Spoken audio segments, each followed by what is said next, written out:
regressa à Conferência Cultura, Coesão e Impacto Social, uma iniciativa no âmbito da presidência portuguesa do Conselho da União Europeia. Vamos iniciar o segundo painel, subordinado ao tema Cultura, Coesão e Território, mas antes tenho que vos explicar que não vai haver, devido ao atraso da conferência, não vai haver uma pausa para café entre as sessões, mas em compensação temos um lanche a seguir ao momento musical com o Ricardo Ribeiro. Portanto, esperem um bocadinho e vão gostar do Ricardo, com certeza, que é fantástico. Este segundo painel tem uma característica especial, que é a moderadora Aida Carvalho, Presidente do Conselho de Administração da Fundação COA, vai estar sozinha em palco. Deem-lhe o vosso carinho, porque isto não é fácil. Vamos ter como intervenientes Stella Chivello-Ciottini, não sei se disse bem, Luís Costa, Vítor Yankov e Helena Roseta. Todos eles vão estar por videoconferência. Boa sorte, Aida. Obrigada. Gostaria, em primeiro lugar, então, de agradecer o honroso convite que foi endereçado à Fundação Coparque para moderar este painel subordinado, nomeadamente ao tema Cultura, Coesão e Território.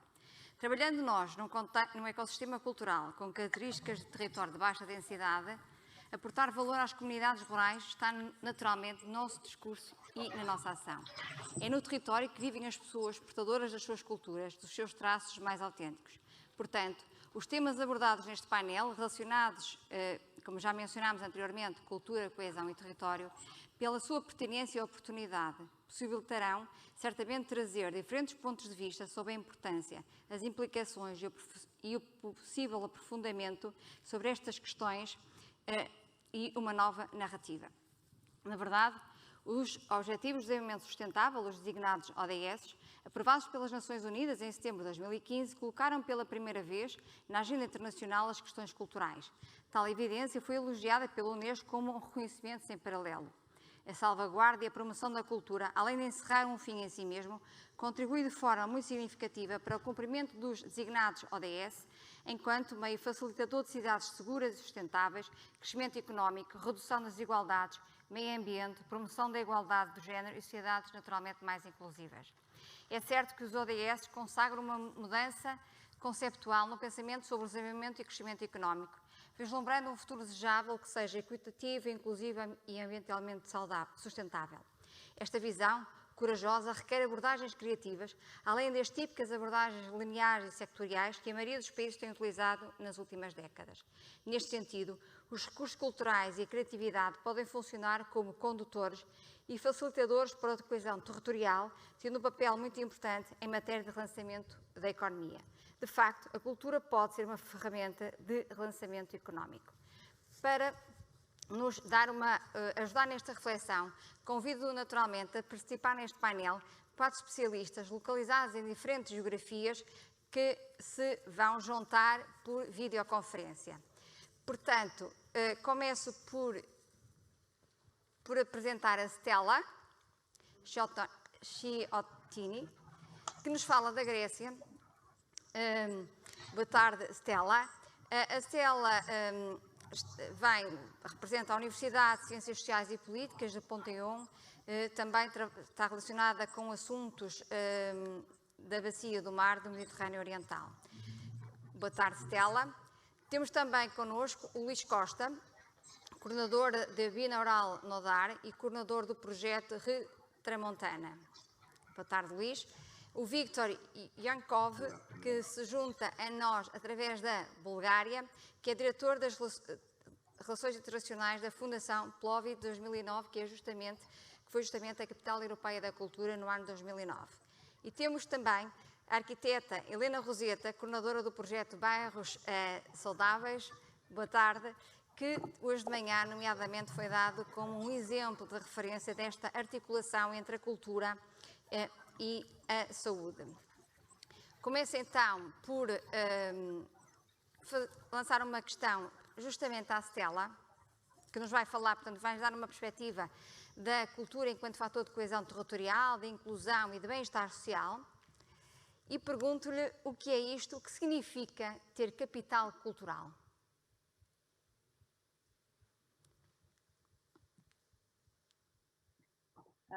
Hello, everyone. I'm very happy to be with you, even like that. And I would like to thank, of course, the organizers for this invitation and to congratulate them for this great work. I'm trying to share my screen. Share. Sorry. Window.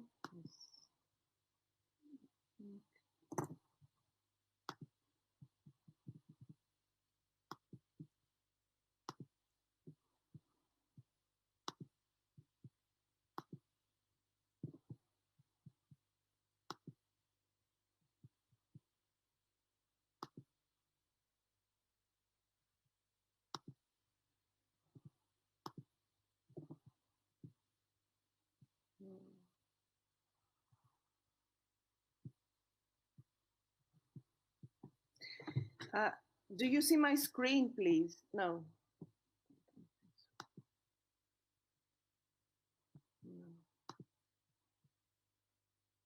What's happening?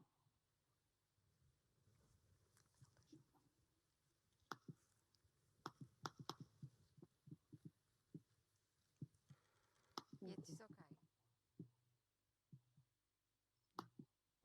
Okay. And then share.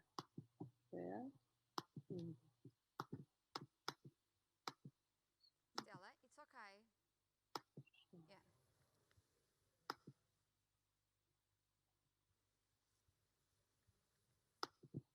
I'm sorry for the delay. Is it clear now? Yes. Can you see my screen, please? Yes. Yes. Okay, thank you very much. Ladies and gentlemen, my own topic will be culture and cultural heritage for resilience of cities and territories. And I will try to mainly to approach the topic via the cohesion policy, for which I have worked for many, many years in Greece. I was the S1 contact point in Greece for a long period. ESPON is a renowned project of the cohesion policy. Culture is viewed as the core, of course, of Europe's rich heritage and history. Culture and creativity can be important drivers and enablers of innovation, as well as important source for entrepreneurship. And culture is also a key driver for increasing tourism revenue, with cultural tourism being one of the largest and fastest growing tourism segments worldwide, at least before the COVID-19 pandemic. Finally, culture also has an important role to play in promoting social inclusion, territorial cohesion, and societal well-being. I think there was another session about this, also about societal well-being. And here you can see also the S1 project very well, which is exactly dealing with the impact of cultural heritage on social and societal well-being. Of course, ICOMOS acknowledges cultural heritage as the expression of the ways of living developed by a community. Community is really at the center of culture and cultural heritage. And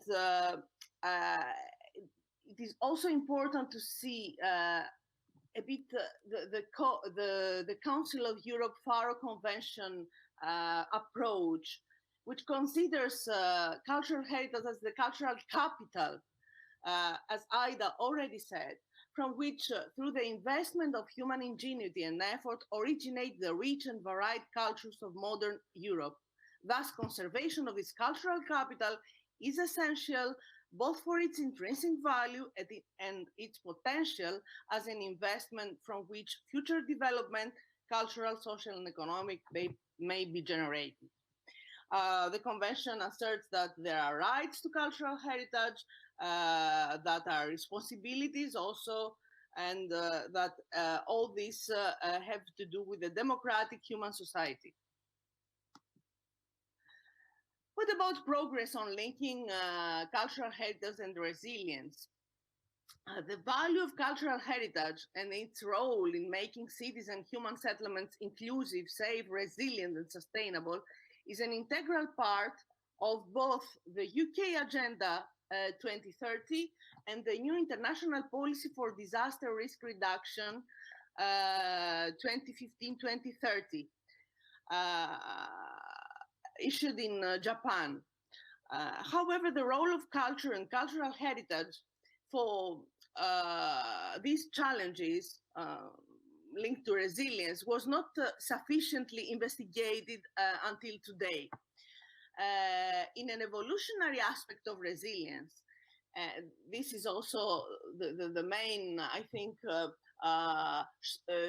kind of resilience that is linked with culture and cultural heritage, because there are many kinds of resilience. There are mechanical resilience, there is engineering resilience, there is ecological resilience, but there is also evolutionary resilience.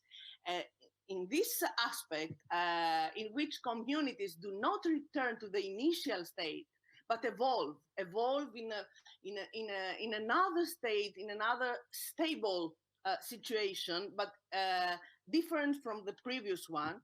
Culture and cultural heritage may be the key to citizen engagement on the one hand, and on the other hand, to social, environmental, economic, and governance-related innovation. What is the impact of cultural heritage? It is really impressive that during the European Year of Cultural Heritage, over 23,000 events were organized, reaching more than approximately 13 million participants.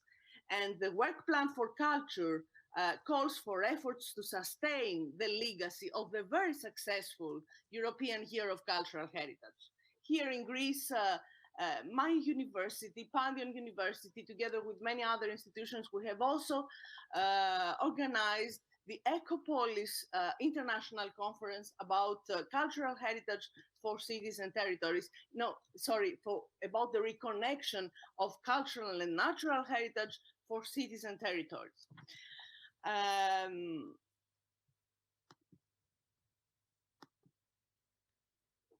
Unfortunately, there are very serious impacts of the COVID-19 pandemic on the world of heritage.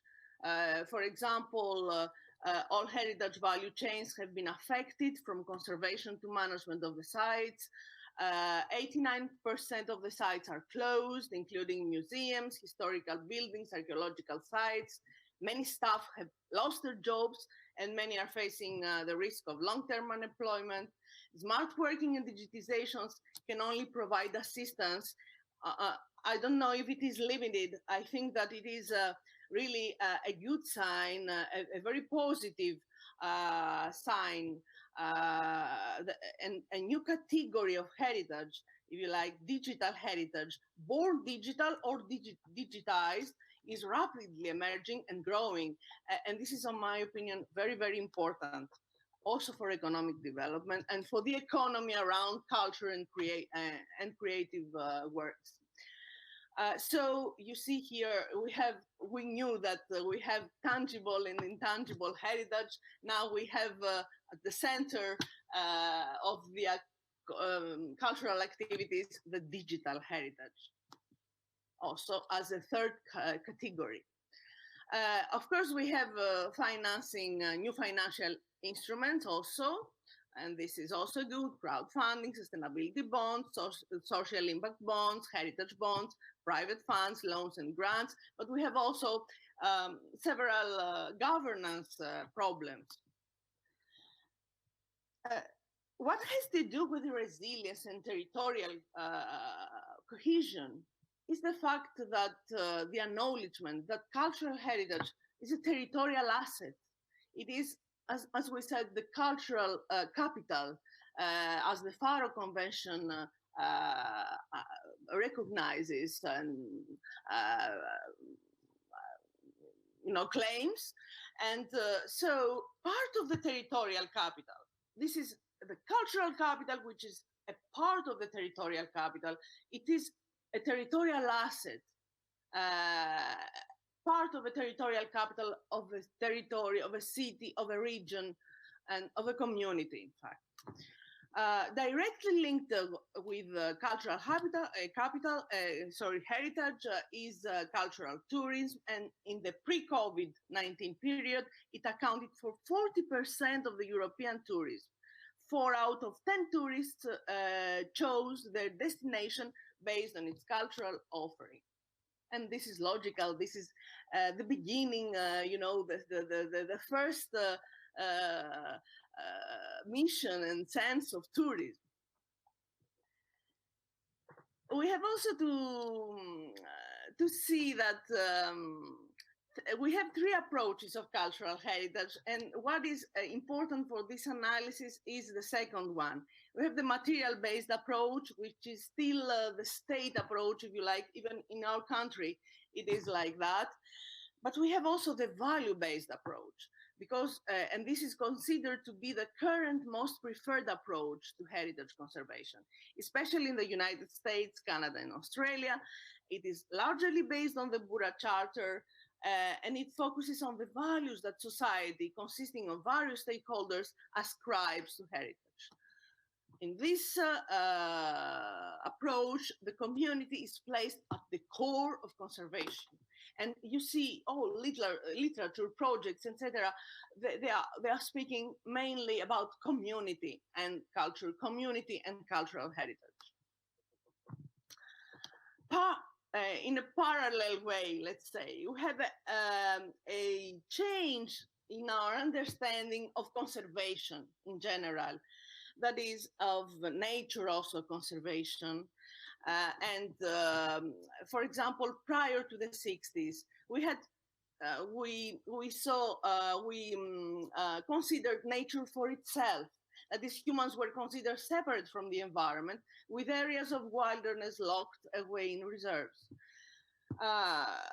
Over the turn of the century, the approach evolves from nature despite people to nature for people. That is, the value of ecosystem services begins to be recognized and explored. And finally, we recognize the need to create shared landscapes between people, between culture and nature, with strong emphasis on maintaining ecological processes and adaptability and resilience of these social ecological systems. So the evolutionary resilience of these social ecological systems is, I think, a bright idea. According to Davudi, that has there is a huge literature concerning this idea by Davudi. Such social ecological systems are organized assemblages of humans and non-human life forms made of bio, geophysical, and social systems, with the latter involving complex interrelationships of economic, cultural, institutional, and political order. They also provide a series of ecosystem services, including cultural ones. Nature provides cultural services to people. So, finally, there is a holistic, and we should understand that we should consider holistically cultural and natural capital. And this is obvious already in many, if you like, policy documents, also in the literature, scientific literature, but also in several policy documents and policy action and policy and strategic reports. Natural capital embraces natural resources, land and terrestrial and marine ecosystem, and it's also essential for delivering, as I told before, ecosystem services, including the cultural ones that underpin, of course, our economy.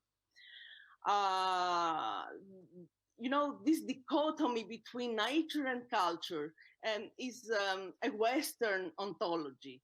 It is quite different in the Eastern ontologies, in Greece, China, Egypt, etc. Hence, lately there has been a shift in the heritage discourse from the conservation-oriented approach to the value-oriented approach, as I told before, meaning the acknowledgement of the value of cultural and natural heritage, of course, but, for various spheres of life. So let's see nature and culture together. Of course, speaking about social ecological system, we should acknowledge I'm planner, and I have always to see also how planning is dealing with all these things and how is enabled and being proactive, if you like. Social ecological planning is an emerging discourse within this wider urban sustainability umbrella. Davudi presents some keywords, very famous: the preparedness, the adaptability of the system, the transformability of the system. These are the keywords on which the resilience concept is based. So resilience is about socio-natural relationships. It is an attempt to pacify the relationship between societies and their natural environment. So we speak here for this reconnection, this change of paradigm, and we see nature and culture from the policy implications view as an indivisible whole, and as two different aspects that should be recognized, understood, planned, and managed together. And this was the topic of our own conference in Greece. Let's go now to some case studies I have picked for you. The first case study, and that will justify, if you like, and verify the previous theoretical approach. The case study one is a mountainous old traditional settlement, the Arkochori village in Greece. And the vision, it was an abandoned, if you like, village, and the resilient development strategy for the traditional settlement was built. The vision was to reinvent the nature of the settlement with emphasis on preserving and enhancing its traditional character, aiming at economic, social, and environmental resilience. And you can see here the goals, the main goals: establish a community-based enterprise system, introduce diversity and redundancy of economic activities, protect and enhance traditional built heritage, cultural heritage, in fact, and promote community building. That's the territorial strategy for achieving resilient development in Arkochori is inspired by its unique community-based organizational structure and builds upon cultural patterns by adding novel elements that mutate and evolve the initial structural and functional organization of the settlement. Davudi also introduced the three facets of the evolutionary resilience: complexity, non-linearity, and self-organization. And this happened really to Arkochori village. A case study two is, because I'm, as Ida said, I am the Eastern Mediterranean Sea Basin expert of the European MSP platform. Coordinated by the DG Mar and IASME. And I'm working for the underwater cultural heritage. I think that there is not only the terrestrial space, there is also the marine space. And we should give attention to this underwater maritime cultural heritage, but also underwater cultural heritage. The fact is the real is that the marine environment actually is gradually shifting to a place of opportunities with the blue growth, within the blue growth strategy, and an attractive space for investment on behalf of a series of both traditional and emerging actors, a fact that can generate opportunities on the one hand, but also severe threats to underwater cultural heritage. If we add also the threats by climate change, you understand that cultural heritage is in danger. UCH is also still considered a burden to economic development. Recently, though, this negative paradigm is being reversed, and maritime cultural heritage, including the underwater, which is the tangible, only tangible heritage, is considered as an opportunity for a place-based maritime spatial planning. That beyond being a process for allocating, the different marine uses in a creative, is also a creative social process of building attractive identities for the sea to create, of course, blue growth and jobs. Stella, temos mesmo de concluir. Tem minuto, dispõe de minuto. Okay, fine. Thank you. You see here also resilience and cohesion for the marine space. And let's go on. Examples 3 and 4, we go to the rural territories. I would like to present you indicatively two projects. The MOMAR, which deals with models of management of singular rural heritage, and also the heritage, that is heritage for rural regeneration. And we will see many examples afterwards by my colleagues. This is an H2020 project related to CH. In this framework of the heritage project, the Psiloritis Geopark in the island of Crete is an excellent case study that it is,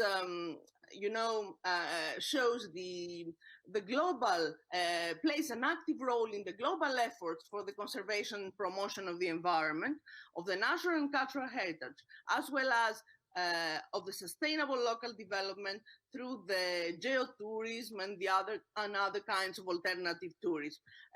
You can see storytelling on the internet, many tools created on this occasion.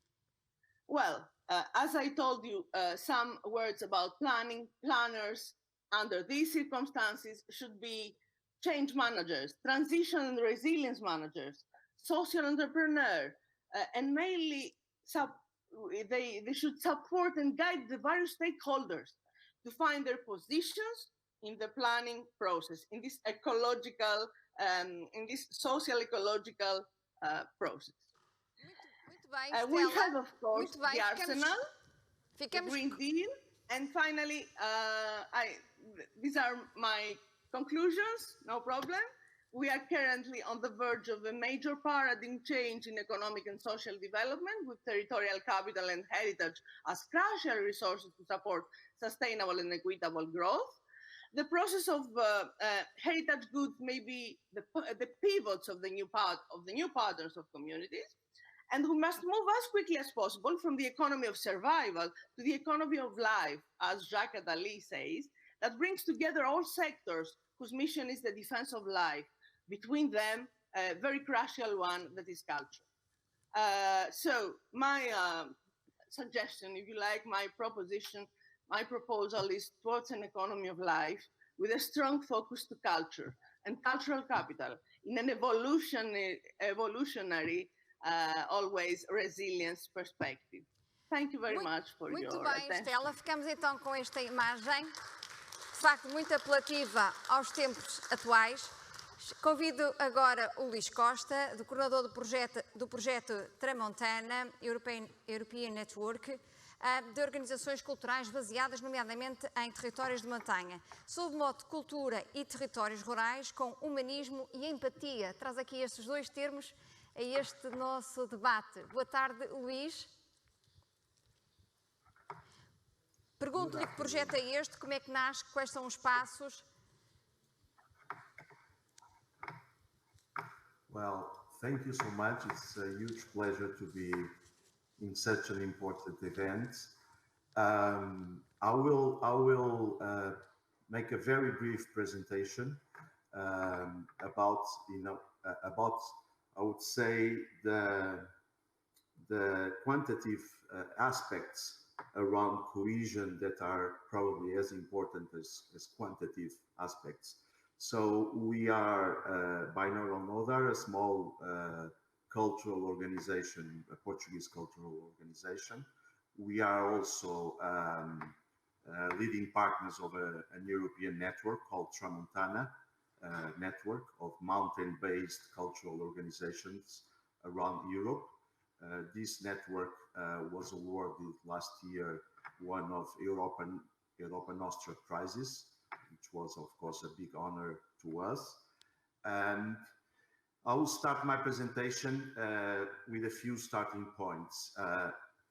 The first one, of course, is a rather obvious one. Cultural industries, of course, have assumed an immense importance in the last years or decades, and they are continuously searching for new ideas and narratives. In this sense, they are acting as any other industry. But if we think about a specific territory, could be a city, a neighborhood, a country, any rural village, so any territory is a complex ecosystem because it involves aspects like the lives, hopes, and memories of common citizens, the official cultural heritage, its narratives, choices, and actors or actresses. The cultural heritage aspect is not always connected with the lives, hopes, and memories of common citizens, which is interesting. So the heritage, in a way, is a choice, no? It's a choice of elements. The third aspect of this ecosystem can be what we could call communitarian cultural organizations and artists or craftspeople. So each territory is made of a series of organizations, energies, I would say, that are producing projects, results. Some have a longer history than others, but normally they are very diverse. The fourth element, of course, is what we could call local and regional governments. They are very important actors because in a way they kind of mediate between, I would say, national entities, or for instance, they manage an important part of the budget, not even like European Union budget, but also budgets allocated by the national governments.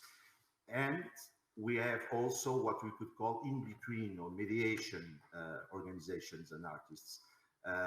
Nowadays, it's more and more common that even like, I would say, remote territories have these, I would say, in-between figures very much present. Normally, there are people who had other experiences in life, or they went to a specific territory because of, I don't know, some family roots, or just the desire to change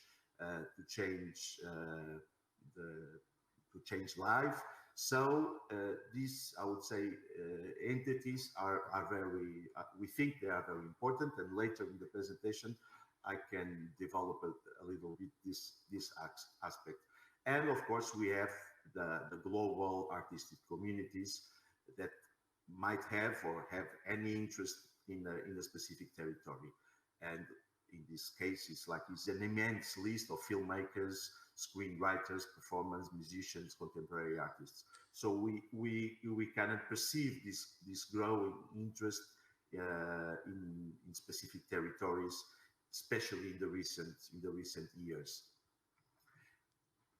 We have also researchers and universities that have deep connections with specific regions or territory. and their forms of heritage. There are a lot of projects, like I would say, research-based projects happening for instance, in Portugal, in many regions. And we have tourism, its agents and narratives. And then we have what we could call global audiences, but also national, regional, and local. And we have schools, and we have social support entities. So I would say what we could call the cultural social ecosystem is a rather complex, I would say, context. And I would say it's much more complex than just mentioning communities. Sometimes we speak about communities, just that. But we have to think that the community ecosystem is a puzzle, is a complex puzzle. And this puzzle, of course, not always is like has I would say a meeting of interest or the sharing of values, because we have individual desires and expectations. We have also cultural, business or consumerism aspects involved, and we have also identity aspects.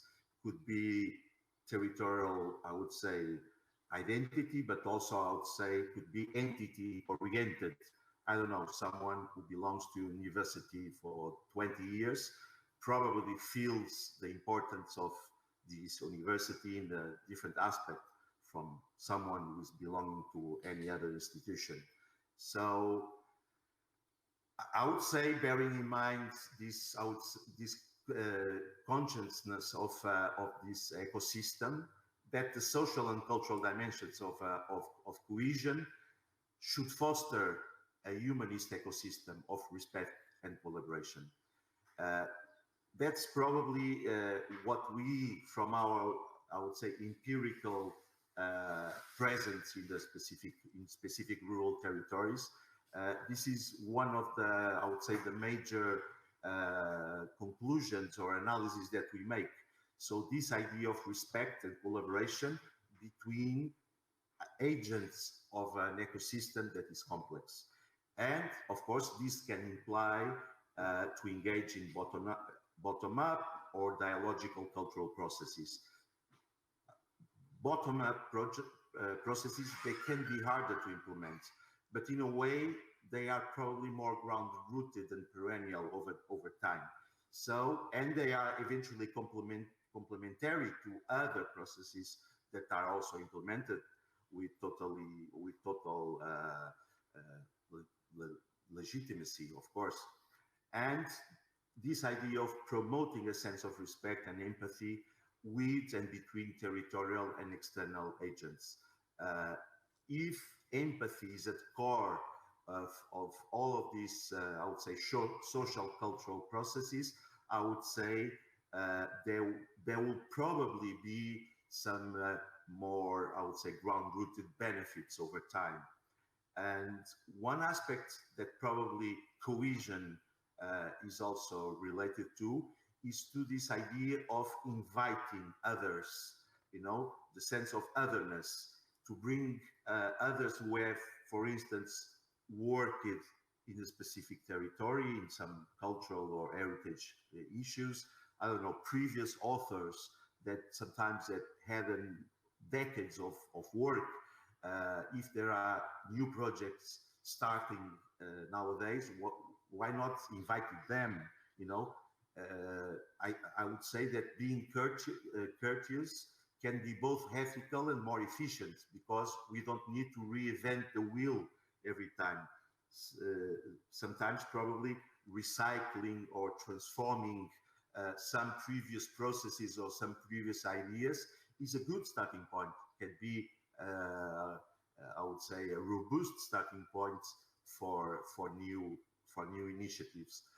And now, very briefly, I arrived to our network. I will mention this network, Tramontana Network of mountain-based and grassroots cultural organizations, not because we think that we are the virtuous examples that, I would say, that complies with all of these aspects I mentioned before, but it's just like empirically interesting case. And of course, it's the case I know. So I'll just briefly describe some 2 or 3 aspects that probably could be, I would say, useful for a reflection. So Tramontana Network now nowadays is made of a series of not-for-profit cultural organizations, very tiny organizations that have I would say, from 2 to 10 employees each one. They are all rural based in Portugal, Spain, France, Italy, Poland, and Romania, and they have a different intervention, but I would say, they have a series of common actions that I could describe, and these actions try to have what I would call a sequence and purpose. For one side, each of these organizations, they experience the everyday life of a territory on its density and complexity. For us, this is important. If we want to develop projects and communicate with people and to address complexities of each territory, we think by living these territories on an everyday basis, we get to know with much, I would say, with much depth. Also, we have this, I would say, action of communicating with the territories and its inhabitants and different types of entities, the ones I mentioned before. So we have this, I would say, mediation angle in our core strategy. We also document local cultural interactions. I would say cultural interactions in the broad sense, so including heritage, purely heritage aspects, but also other cultural interactions that have to do, for instance, with the present anxieties and hopes, with, I don't know, the youth and the elders, or migrations. So there are a huge amount, I would say, amount of interesting and necessary issues to address in a territory, besides what we could call cultural heritage. We then describe, catalog, and archive. So one very important part of our European project is this idea of being systematic in generating digital documents, video and sound documents that are archived, cataloged, but also diffused, namely online. So we then produce this, I would say, audiovisual, sound, and written content, and share most of this content in many of the experiences we provide in different contexts. That could be a workshop in the primary school, a seminar in a university, events, small events in rural villages throughout Europe, and of course, disseminating the lessons learned. And I'll skip this one. So over the years, we produce, I would say, an interesting amount of documentation and experiences, most importantly, of experiences.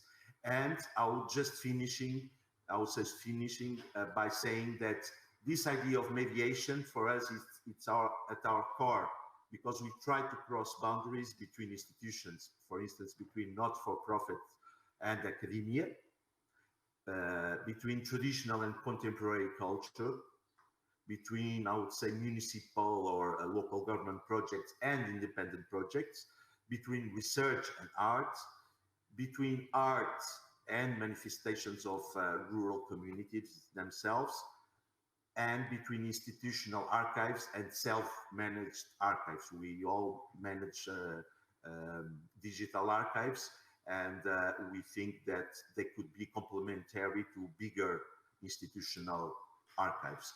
So, finalizing, I would say that social cohesion also means giving direct voice to common people because cultural heritage also belongs to each person on each location, even the most remote and peripheral. And the aspect of giving voice to the unheard, as for instance farming communities are, is essential in today's Europe, and especially with all the, I would say, the social challenges Europe is facing nowadays. This is my presentation. Maybe I'll just show 1 minute video. Can I? Luís, eu não sei, eu penso que não temos tempo para apresentar o vídeo. Ok. Fica aqui o link, se eventualmente... No problem. Obrigada, Luís. Agora, de Viseu até à Bulgária, corria o ano de 1985, em que Melina Mercouri, então Ministra da Cultura da Grécia, tomou a iniciativa de lançar a Capital Europeia da Cultura, que se tornou desde então uma das iniciativas culturais mais importantes da Europa. As cidades são selecionadas com base num programa cultural que deve ter uma forte dimensão europeia, promover a participação ativa e o envolvimento dos seus residentes, dos residentes das cidades, e contribuir para o desenvolvimento a longo prazo da cidade e da região circundante. Foi exatamente neste contexto que no ano 2019, Plovdiv, na Bulgária, e Matera, na Itália, tiveram o título de Capital Europeia da Cultura. Convidamos Victor para nos falar deste seu grande projeto.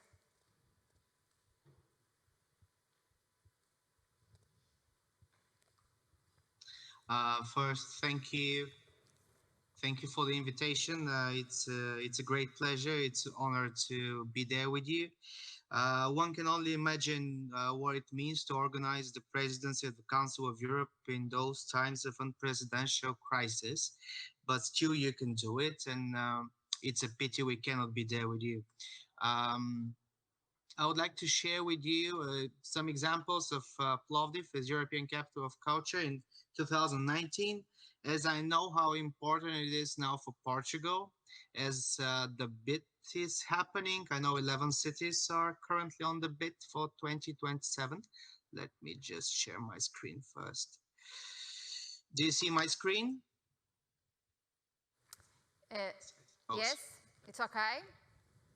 Sure. As I know, the city of Guimarães, European Capital of Culture in 2013 or 12, I remember. Most of you probably know how complex the project it is, how long it takes to prepare and to give reasonable examples, topics, and arguments on all the issues that have already been risen. I would like to start with something that Stella said in the beginning, that cultural heritage is the capital. And I would like to make a small metaphor. I think the cultural heritage is the hardware of the whole system, of the whole ecosystem, while cultural industries and the examples that Luis gave are somehow the software of how culture can change cities. Let's create together, and together was the topic of Plovdiv. Let me just make it like that. Together was the topic of Plovdiv, and it meant something very important in year 2012 and 2014 on a local level, and it meant a lot on a national level. But somehow during the preparation and during the 5 years that took us from the very beginning to the year of the title, we understood that the message together became more and more a European message. Especially now during the COVID-19 crisis, I still believe it's more and more important. Culture, politics, economy, social and technological experts, policies, stakeholders to work together hand by hand. That's the reason why I would try to give you some very brief context of what Plovdiv did during the 5 years of preparation and the year of the title. But I would like to make it with some numbers in the beginning. Maybe some 10 years ago, Plovdiv, as the second biggest city in Bulgaria, was totally under the shadow of Sofia. Demographically, economically, even culturally at some point. it took us lots. It took the city of Plovdiv, the governance of Plovdiv, and the citizens of Plovdiv to make lots of efforts and lots of work now to make it the fastest growing city in the country. Currently, 800,000 people inhabit the city of Plovdiv. The universities, currently there are 8 universities, fastest growing in the country and led to nearly 40,000 students in the area. All those prerequisites gave us the ambition to start and work on a specific project. One of them I would like to show it to you today. Some political context: the corporate rate is 10% in Bulgaria, which made it possible not only for the area of Plovdiv, but also Bulgaria in general to host lots of new outsourcing big companies from abroad, which changed the situation a lot in the last decade. As we are talking about cultural heritage and cultural industries, cohesion and social issues, the picture that you see is a picture of the ancient theater of Plovdiv. It was reactivated somewhere in 70s, and maybe up to 2000, the year 2000, it was a static cultural heritage monument where tourists come with tickets. It took lots of efforts, especially on the for the cultural operators in the city, for Plovdiv 2019 Foundation and the municipality of Plovdiv to turn it into an active stage. Currently, especially during the spring, autumn, and summer period, there are more than 120 events happening there, and the biggest opera festival in Bulgaria, Opera Open Festival, part of European Capital of Culture program. But the great issue here is how contemporary culture can work together with cultural heritage hand in hand, with lots of respect to what we have. Key figures about Plovdiv. During the 5 years of preparation, our team conducted a national research among our audiences, among our partners, and all stakeholders on the line of what can we count after the year of the title European Capital of Culture, and what figures and arguments can we have in our hand in the everyday dialogue of expressing the question: do culture can change cities, and does culture matter? Is it part of our economy?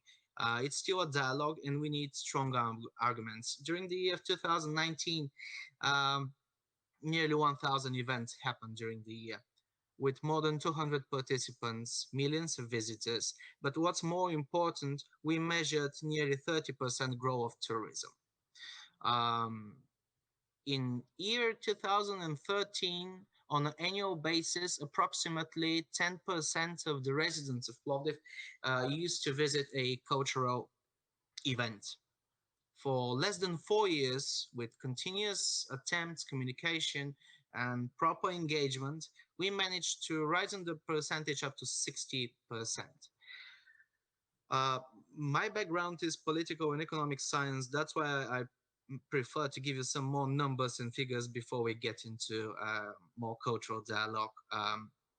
The whole investment in the project European Capital of Culture is probably the lowest on a European level. Nearly 20 million euros investment in culture, which combines infrastructure and content. Especially for content, it's less than 10 million euros, which gave up to 200 million euros revenue for the city economy. It took us lots of efforts, sessions with the University of Plovdiv, with experts, sociologists, and economists to have our national monitoring figures that you can see now.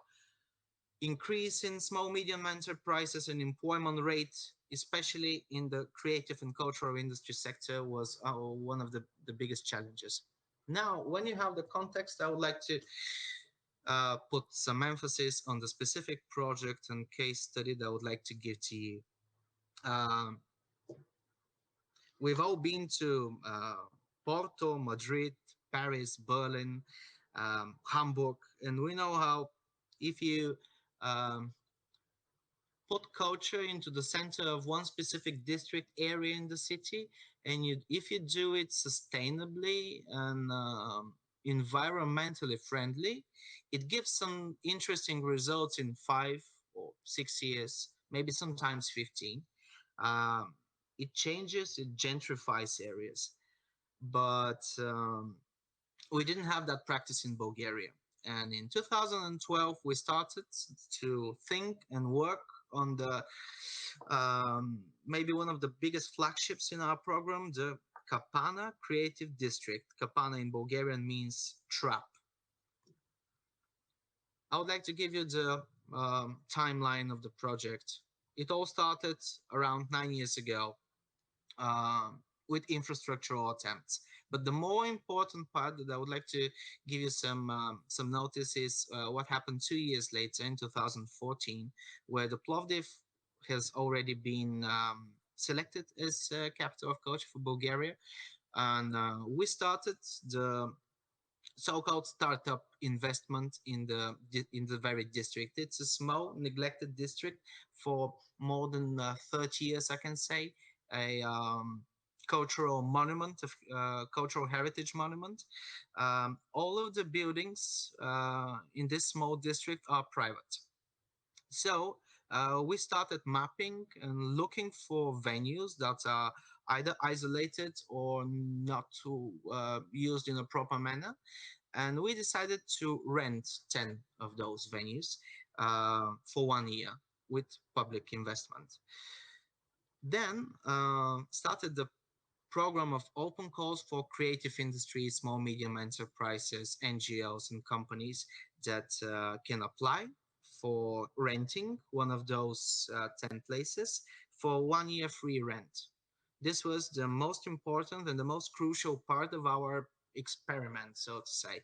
Um, we selected 10 cultural creative operators, small medium enterprises and NGOs, architectural studios, design studios, small galleries, coffee shops.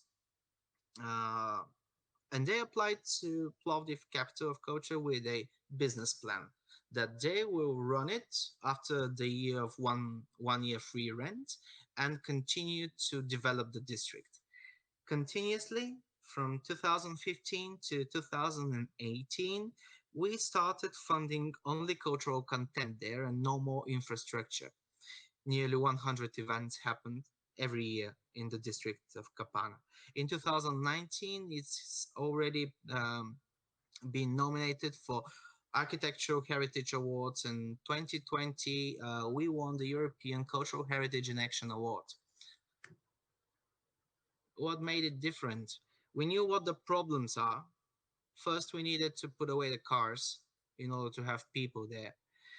We needed to make investment which is smart and which gives a first kickoff of new, young, ambitious cultural activists in different versatile fields. Um, all of the events in the districts are happening in public spaces, uh, which made it quite attractive. Everything happened according to the rights of cultural heritage monuments, new forms of arts, but the most important, we did it look modern. We invested a lot in proper digital communication, proper design, wide communication. Currently, the Kapana district is the most visited touristic place in central Bulgaria. How it looks like figures. Now, when we started in 2012 with 10 small medium enterprises, currently for less than 10 years, we have 300 small medium enterprises in cultural creative sector and entertainment, 100 events every year. The total support that we gave for cultural content is not more than 100,000 euros, less than 1 million euro public investment for infrastructure, but now it brings back more than triple yearly revenue to the local economy of the city. What happens now?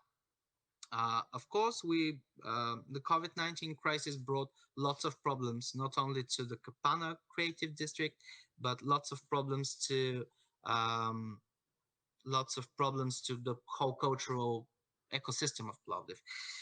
In 2018, our team won the Millennium Mercury Prize of 1.5 million euros. And we decided to dedicate it for our legacy program of what will happen in 2020-2021. Currently, we have selected more than 120 events that will continue until the end of 2022. All of those events bring back lots to the local economy.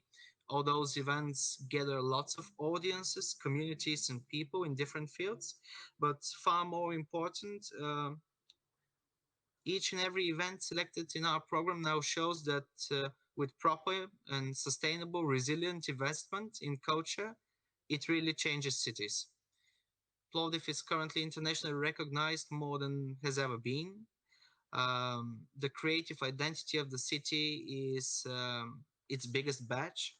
And I'm really glad that young people still continue working in the cultural field, both in public and private fields, in order to discover new challenges and new routes for what we do. This is what I selected for final Let's Create Together. I'm sure that we have what to do in common. Thank you. Obrigada. Obrigada. E sobre o lema Together, convidamos a arquiteta Helena Roseta, que nos vai falar de um projeto de bairros saudáveis. Então, boa tarde a todos. Obrigada pelo convite. Agradeço à nossa querida moderadora como ela tem conseguido fazer isto à distância com todos nós, e queria felicitar os meus colegas de painel. Pegarei em 2 ou 3 ideias que foram dadas. Pego numa frase da Estela, quando ela disse que a comunidade está no centro da cultura. Pego numa frase do Luís, que disse que era preciso dar voz à população. E pego numa ideia fundamental do Vítor, que mostrou que pequenos investimentos muito inteligentes e bem aplicados, com tempo e paciência, dão resultados extraordinários. A partir daqui, vou-vos dar um pouco a minha experiência pessoal no que tem sido o programa dos bairros saudáveis.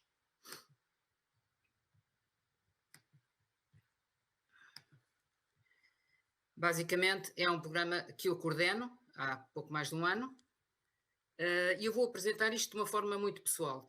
Eu, em 1967, houve umas cheias catastróficas em Lisboa e morreram 500 pessoas numa só noite, todas dos subúrbios pobres. Estávamos em ditadura, a ditadura proibia notícias sobre estas mortes, mas os estudantes organizaram-se para ajudar a população. Eu tinha 19 anos, era estudante de arquitetura, e nessa altura percebi tragicamente que era preciso derrubar uma ditadura para que as pessoas pudessem ter direito à habitação. Eu era arquiteto, queria ser arquiteta e queria resolver problemas da habitação.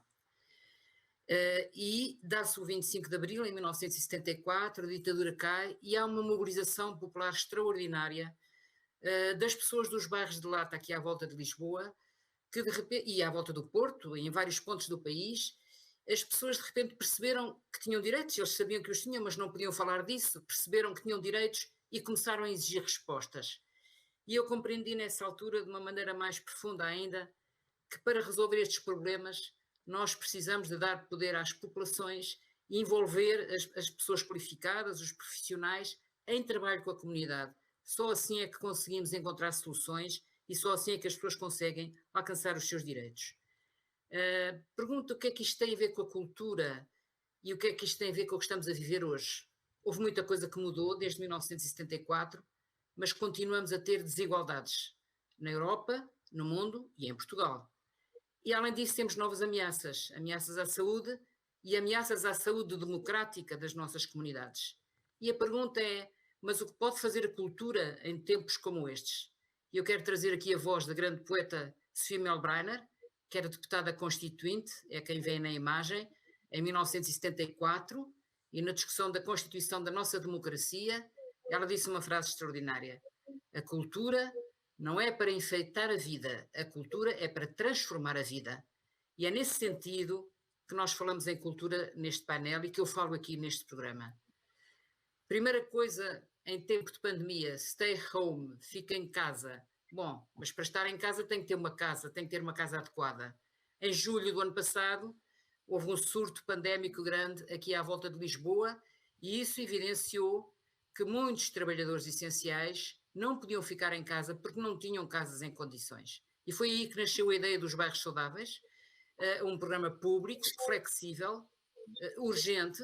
Não podemos ter tanto tempo como teve o Víctor na Bulgária. Este é um programa de resposta urgente para melhorar as condições de saúde, de bem-estar e de qualidade de vida em territórios vulneráveis através do empoderamento das associações. E como é que isto se faz? Bom, vamos ver como é que nós tentamos fazer isto. Primeira coisa, perguntar às pessoas. E a ideia foi simples. Vamos perguntar às pessoas o que é que eles fariam se tivessem 50 mil euros para melhorar o seu bairro. As pessoas responderam desde logo. Em setembro já estávamos a fazer uma consulta pública aberta através da internet.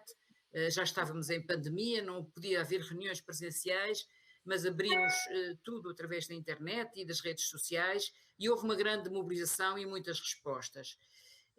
Ao fim e ao cabo, quando chamamos a um programa Bairros Saudáveis, estamos a convidar as pessoas, quem é que não quer viver num bairro saudável. Fizemos essa consulta pública em setembro, pedimos aos cidadãos para nos identificar territórios vulneráveis, porque o programa não é para todos os territórios, é só para territórios vulneráveis, nem sequer é para territórios com especial património cultural ou paisagístico, é mesmo só para territórios vulneráveis, mas assim, num rápido, em pouco mais de 15 dias, recebemos 820 localizações para potencial intervenção dos bairros saudáveis.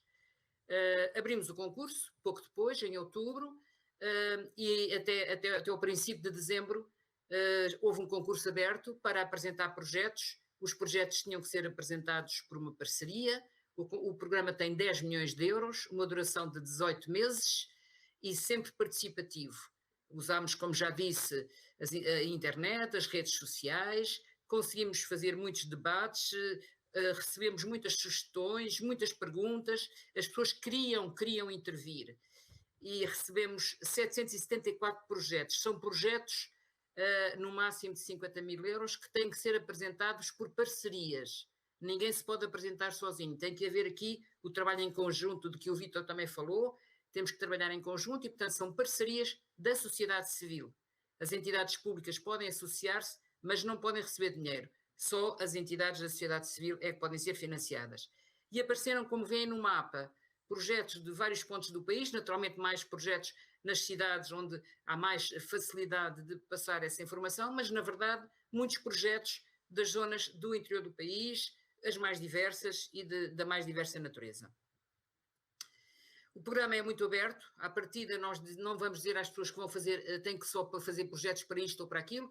O programa tem 5 eixos: saúde, eixo social, eixo económico, eixo ambiental e eixo urbanístico. E desde que obedeçam às regras da parceria local e à regra do máximo de 50 mil euros, cada parceria apresentaria aquilo que achava mais importante para o seu território. Isto permitiu uma diversidade enorme, desde pequenas ações pontuais, quase todas elas de natureza até cultural, de 5 mil euros, até projetos integrados muito inovadores, até aos 50 mil euros, apareceu de tudo no programa. Tivemos um júri independente para selecionar projetos.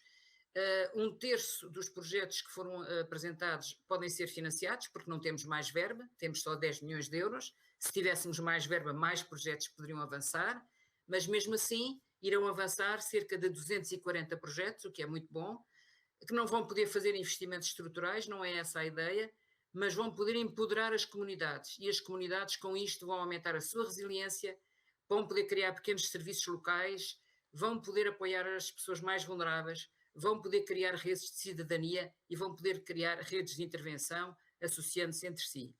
É este o objetivo principal do programa e é no fundo isto. Há pouco o Víctor dizia que um dos pontos mais importantes em Campana foi a renda gratuita garantida para que as pessoas pudessem arrancar. Aqui não é uma renda gratuita, mas é um financiamento público garantido, porque estas comunidades são comunidades pobres. Se nós não avançarmos essa verba, eles não têm como poderem desenvolver os seus projetos. Há uma enorme energia social disponível. Eu tenho uma fotografia aqui comigo com uma grande amiga minha, a Ricardina, que é ao mesmo tempo uma grande líder de um bairro precário à volta de Lisboa, uma mulher de grande valor, e conheço muitas como ela, e muitos, e é gente que são verdadeiros heróis. E esta gente é que segura as pontas quando a crise aperta. E eu acredito, e agora pego nas questões que a Stella levantou do planeamento, Stella e todos vós, eu acredito que é preciso mudar o paradigma da intervenção pública. Isto é extremamente importante. E quanto mais depressa isto for feito, melhor. O poder dos governos, e eu fui autarca há muitos anos, o poder das burocracias tem que ser modificados pelo escrutínio público e pela participação pública. Isto é uma mudança radical que nós temos que fazer para que haja realmente esta ligação entre a cultura, a coesão e os territórios. Eu acredito que os processos participativos são a base da cidadania, mas também são oportunidades para os decisores aprenderem com as pessoas de que eles têm que tomar decisões, sobre as quais eles têm que tomar decisões. Os decisores estão a tomar decisões em nome de alguém e têm que aprender com esse alguém quais são as decisões que são melhores. E é isso que muitas vezes não é feito. E é isso que nós chamamos, eu sou arquiteta, sou do planeamento, nós chamamos a isto o bottom-up planning, o planeamento de baixo para cima, o planeamento emergente, o grassroots planning. Isto implica uma nova abordagem a todos os níveis, ao nível local, naturalmente, mas também ao nível nacional, ao nível europeu e ao nível global. Ao nível europeu isto é dificílimo, porque o sistema europeu é extremamente pesado, extremamente burocrático e extremamente lento. E é preciso mudar isto, e não é fácil mudar isto. Ora, o que o programa Bairros Saudáveis mostrou é um pequeno programa, ainda está no seu início, ainda não temos resultados, vai agora arrancar no terreno, mas o que ele mostrou é uma coisa fundamental, é que há uma enorme energia social disponível para melhorar as condições de vida das pessoas. Este programa teve estas candidaturas todas, não é porque o programa seja muito bonito, mas é porque faltam programas como este. Faltam programas pequenos, com verbas pequenas, mas abertos, flexíveis, rápidos e fáceis, que não seja tão difícil as pessoas concorrer. E isso é que é a chave, e isso é que é a mudança, porque esta energia está lá. E esta energia vale muito mais do que a verba que nós lá vamos pôr. E por isso, volto a dizer, ninguém faz nada sozinho.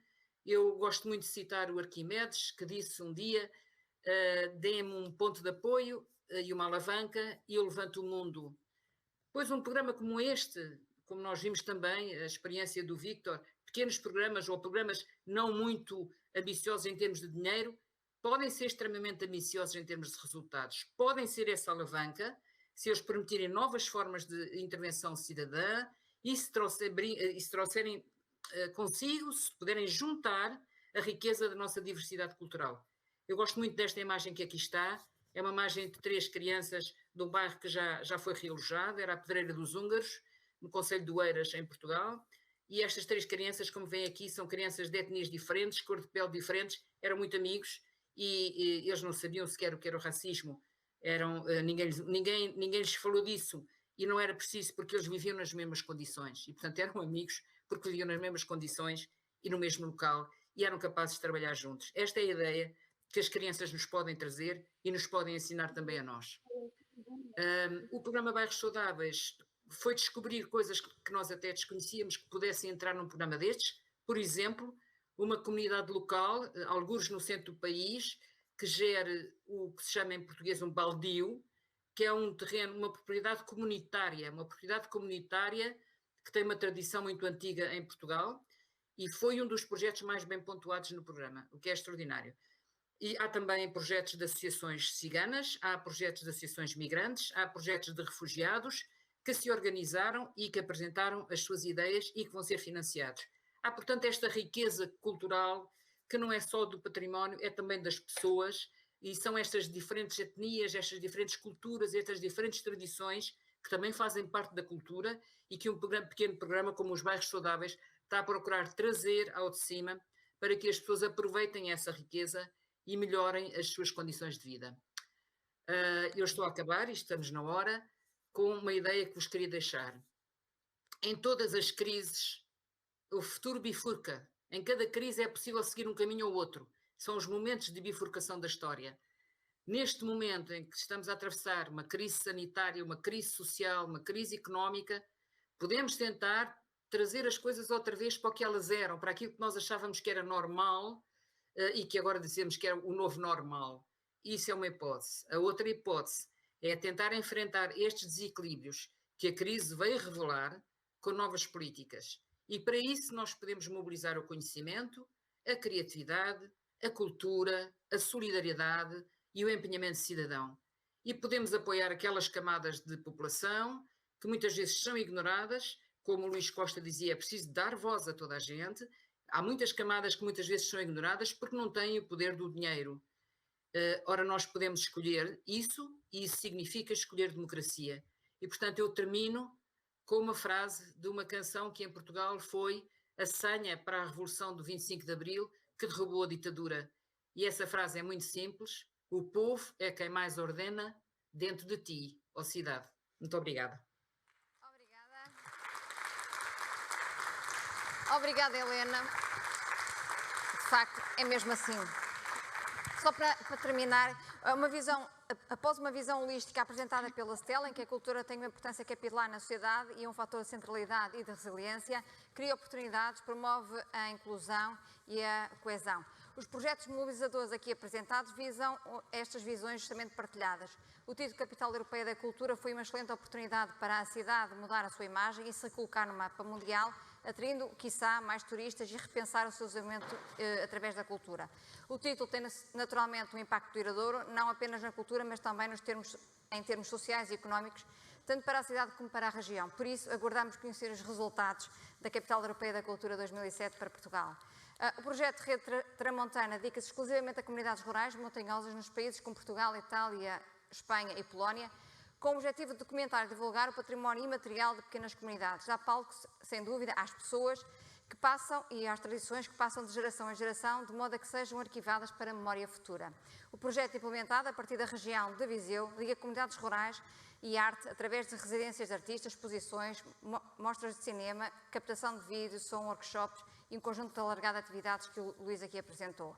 O projeto Bairros Saudáveis pretende fazer pequenas, grandes intervenções através do apoio a projetos apresentados, quer por associações, coletividades, organizações não governamentais, movimentos cívicos e organizações de moradores, em articulação com as autarquias, autoridades de saúde e demais entidades públicas. Visa dar poder ao poder fazer às comunidades residentes e pessoas, organizações intervenientes nos territórios vulneráveis. Sem dúvida que, se tivéssemos que escolher duas palavras para terminar, tudo isto, o mais importante é o património humano destes territórios. Obrigada, desejo a todos os participantes, tradutores e palestrantes a continuação de um excelente trabalho. Obrigada.